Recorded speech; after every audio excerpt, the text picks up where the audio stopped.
লাগতেছে, খুবই এনজয় করতেছি। এখানে বিনোদনের অনেক ব্যবস্থা রয়েছে।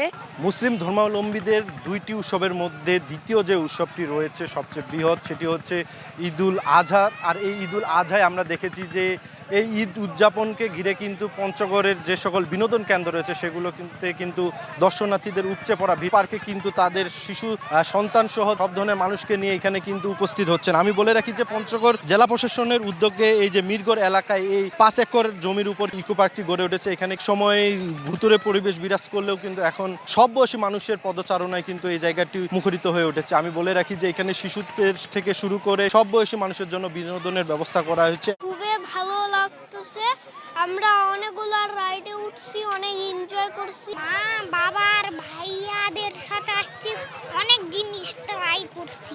পার্কটির কথা অনেক শুনেছি, আমি আজকে আমার পরিবারের সাথে এসেছি। এখানে এসে আমার অনেক ভালো লেগেছে। এখানে বিনোদনের অনেক ব্যবস্থা রয়েছে, যেটা আমার খুব ভালো লেগেছে। কিন্তু পানির ব্যবস্থা হলে একটু ভালো হয়, কারণ এত গরমে পানির অনেক পিপাসা লাগে এবং এখানে পানির ব্যবস্থা নেই, যে জন্য অনেক সমস্যা বোধ হচ্ছে। এত সুন্দর একটা পরিবেশ হয়েছে, আমাদের ছোট ছোট বাচ্চাদের নিয়ে আসবো, এরকম পরিবেশ ছিল না, হয়েছে, আমরা খুশি। বদ্ধ মাঠ ছিল, ফাঁকা জায়গা ছিল, মানে ঘাস টাস জঙ্গল ছিল। তো সেই অবস্থা থেকে আজকে যে অবস্থা উন্নীত হয়েছে, এটা তো অনেক ভালো লাগতেছে আর কি। সুন্দর একটা পরিবেশ হয়েছে। পরিবেশটা অনেক ভালো আর কি, মানে গ্যাঞ্জাম মুক্ত, প্রাকৃতিক মানে হচ্ছে গাছপালা নতুন হয়েছে আর কি এই পার্কটা। আশা করা যায় ভবিষ্যতে আমাদের এই স্থানটি আরও সুন্দর হবে, যাতে আমরা আরও আমাদের পরিবারের সঙ্গে আমরা এখানে এই স্থানটি ঘুরতে পারবো আর কি। প্রশাসন বলছে তাদের যে চেষ্টা, সেই চেষ্টাটি কিন্তু এখানে করে যাচ্ছে এই বিনোদন কেন্দ্রটিকে নতুনভাবে সাজাতে। খুবই ভালো সাড়া পেয়েছি, মানুষ আসছে, তারা এখানে বিভিন্ন ধরনের ছেলে মেয়ে বিভিন্ন বয়সী তাদেরকে নিয়ে আসছে। এবং এখানে পাশাপাশি বাচ্চাদের বিনোদনের জন্য আমাদের এখানে কয়েকটি রাইডস আছে। এই রাইডসগুলোতে কিন্তু বাচ্চারা খুবই আনন্দ করছে যাতে করে, এবং এখানে বিভিন্ন ধরনের বয়সী মানুষ সকলে মিলে এখানে আসতেছে এবং তারা সবাই মিলে এখানে একটা পারিবারিক একটা আনন্দ উদযাপনের কেন্দ্র হয়েছে। যারা বিশেষ করে ঢাকা এবং ঢাকার বাইরেও আছে, সকলে মিলে এখানে একটা মিলন কেন্দ্রে পরিণত হয়েছে আমাদের এই জেলা প্রশাসন ইকো পার্ক।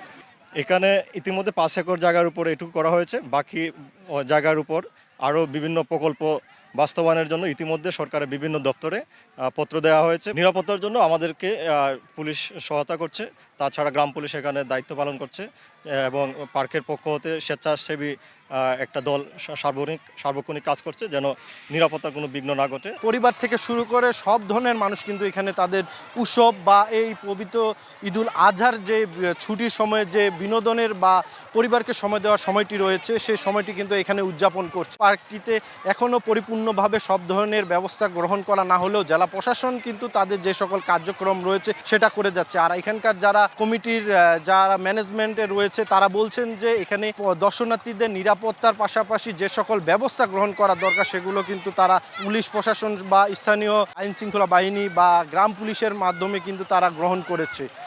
এ ছিল আমার কাছে পঞ্চগড়ের বিনোদন কেন্দ্রগুলোর সর্বশেষ খবর। সোহাগ হায়দার, সময় সংবাদ, পঞ্চগড়।